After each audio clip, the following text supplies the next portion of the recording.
हिवाळा हा सीझन खरं तर खूपच आवडतो मला, कारण की या हिवाळ्यामध्ये खूप प्रकारच्या वेगवेगळ्या भाज्या आपल्याला मिळतात, विशेषतः पालेभाज्या.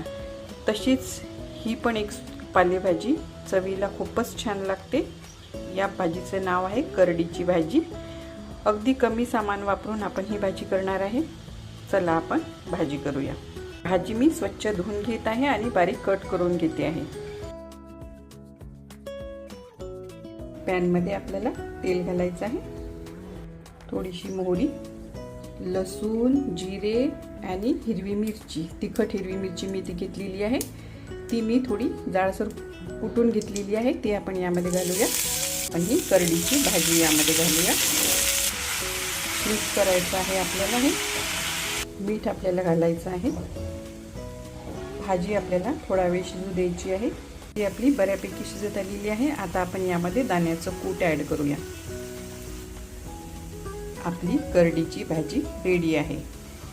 अशा प्रकारे रेडी आहे आपली करडीची गरमागरम अशी भाजी आणि त्याच्यासोबत भाकरी. तुम्हाला जर ही माझी रेसिपी आवडली असेल तर नक्की लाईक करा आणि माझ्या चॅनलला सबस्क्राईब करा.